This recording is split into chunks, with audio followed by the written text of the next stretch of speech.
నమస్కారం ప్రజలరా. అల్ఫోన్స్ నరేందర్ రెడ్డి పట్టభద్రుల MLC Congress party candidate.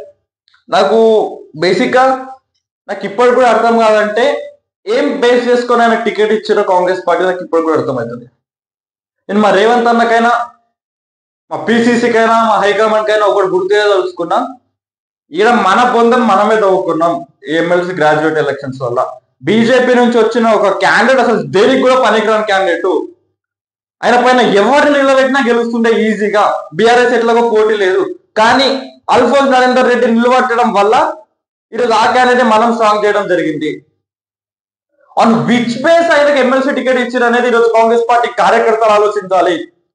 200% ticket అమ్ముకున్నారనే మాకు డౌట్ వస్తుంది. అండ్ ఆయన ఎప్పుడు కాంగ్రెస్ పార్టీలో లేడు, ఎప్పుడు ప్రజలకు సేవ చేయలేడు, ఎప్పుడు ఏ సోషల్ యాక్టివిటీ చేయలేడు, లేదా ఇప్పుడు బయట కనిపించాడు. ఆన్ విచ్ బేస్ ఆయనకి ఎమ్మెల్సీ టికెట్ ఇచ్చారు కాంగ్రెస్ పార్టీ?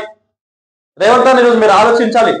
ఈ విషయం విధంగా వచ్చిందో లేదో మాకు తెలియదు, ఎందుకంటే ఈరోజు తెలంగాణ కాంగ్రెస్ పార్టీకి మీరే అందదండ కాబట్టి మీరు ఆలోచించాల్సిన విషయం ఖచ్చితంగా ఉంది.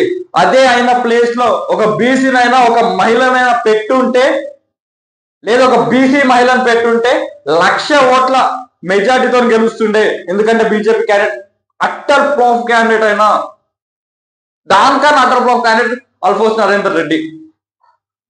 ఆయన సొంత ఇన్స్టిట్యూట్ లో చదువుకున్న పిల్లలు, ఆయన సొంత ఇన్స్టిట్యూట్ లో పనిచేస్తున్న టీచర్స్ కూడా ఆయన కోటయ్యారు. నేను తెలుసుకున్న గ్రౌండ్ రిపోర్ట్ తెలుసుకున్న ఏంటంటే, ఆయన ఒక 2,000 ఫీజు కోసం కూడా పిల్లల్ని ముప్పు దీపాలు పెట్టే మనిషి అల్ఫోన్స్ నరేందర్ రెడ్డి. వారికి మనం టికెట్ ఇచ్చి మన బృందం మనం దొరుకున్నాం. ఈరోజు ఇక్కడ ఈ రాష్ట్రంలో బీసీ ఆవేదన నడుస్తుందంటే అలా వాళ్ళు బీసీకి ఇవ్వాలి, ఈరోజు కాంగ్రెస్ పార్టీ బీసీకి ఇవ్వాలి. ఒకవేళ కాంగ్రెస్ పార్టీ కనుక బీసీ కన్నా లేదా బీసీ మహిళ కన్నా టికెట్ ఇచ్చుంటే ఖచ్చితంగా 1,00,000 ఓట్ల మెజార్టీతో గెలుస్తుంది. ఈరోజు నాకైతే నమ్మకం అయితే అల్ఫోన్స్ నరేందర్ రెడ్డి గెలుస్తుందని.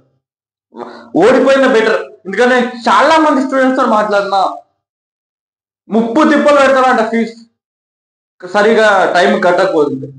ఏం లేనోడే అంత ముప్పు తిప్పలు పెడితే రేపు ఎమ్మెల్సీ అయితే పేద విద్యార్థులను వాడు ఏం చేస్తాడు? సో ఖచ్చితంగా ఈ ఇద్దరు క్యాండిడేట్లను ఓడగొట్టాల, కాంగ్రెస్ అయినా బీజేపీ అయినా. కాంగ్రెస్ పార్టీ నాకు తల్లి లాంటిది, అయినా కానీ ఓడగొట్టాలని చెప్తున్నా అంటే ఎంత waste candidate Alphonse Narender Reddy మీరు ఆలోచించండి.